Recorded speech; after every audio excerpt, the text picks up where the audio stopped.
Hi, I'm Kate Kunkel, and I'm the author of The Healing Sound of Music, and I'm a healing music practitioner. How did you find or choose the harp as your instrument? I actually was drawn to it as the result of a dream. I was a very busy businesswoman, and a lot of things were very stressful, and I sort of asked for some help calming down and de-stressing, and I had a dream, and in the dream I was playing the harp, and that's why I decided to play the harp. Now, it seems like it all kind of changed for you when you got a request to play for someone who is very ill. Can you tell me what happened there? Sure. Well, I was entertaining in Las Vegas. I was there for many years, and I would often do extra gigs from my main job, which was at the Excalibur Hotel and Casino, and I did an engagement party for someone, and a gentleman watched me playing there for the engagement party, and he was just enthralled with the music.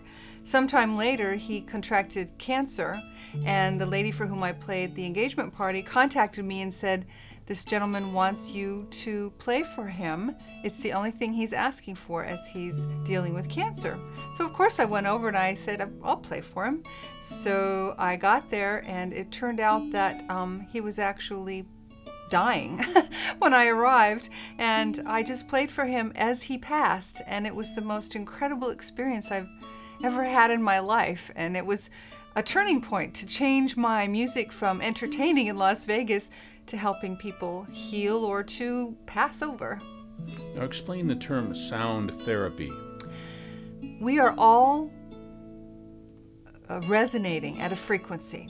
Everything, the table, we are, humans, the earth. And when we get out of sync, when we get out of whack, we are not in the right frequency. So sound therapy actually helps you get back into the right sine wave, so to speak, where you are actually back in the frequency you are meant to be, and that is where you are most healthy, that's where you're most happy. Now, in the question of how does music heal, give us any technical, spiritual, or emotional views on that come to mind. Well, for millennia, the ancient shamans used it. They knew that there was some connection between music, frequencies, and God, for lack of a better word, your creator.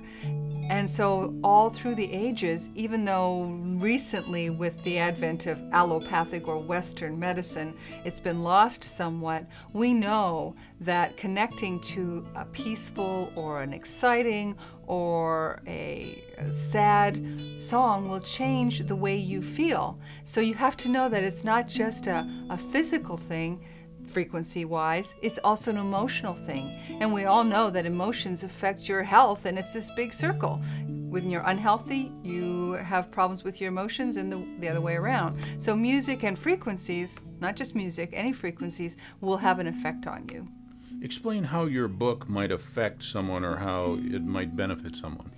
We designed the book so that it would help people understand, recognize the frequencies that are around them, because there are lawnmowers, there are leaf blowers, there are cars with horrible rap music next to you with bass blowing, and all of those things have an effect on you. So what we're trying to do with the book is have people be more aware of what actually affects them, how it makes them feel, and then use frequencies to counteract that. If you have to block it out somehow, that's fine, but you can also counteract it with other kinds of music. And we include a copy of the CD Millennium in the book so that people can actually have an example right there in their hands at the same time of how music can make them feel calmer and happier. So you have released recorded music as well? Yes, absolutely. The CD included in The Healing Sound of Music was released about 2 years before the book came out. And you teach harp, I believe. I do. It's one of my great joys in life. I have had several students go on, and now they're playing in hospices and volunteering for senior citizens. So yes, I do teach. Talk more about how harp music and healing music are used in past and present society. Well, we know from the Bible, as an example, that David used his harp to heal. Harp music, the harp is held against you. So it's not just when you're playing it for someone, but when you are playing it yourself, the body of the instrument is against your body, and it makes you feel enveloped by the frequencies. And so it is very healing. And people through the ages have found that. Just strumming it is just a very peaceful, calming thing. And to hear it, just all societies have used it for that. The book is The Healing Sound of Music by Kate Kunkel. Thank you, Kate. You're welcome.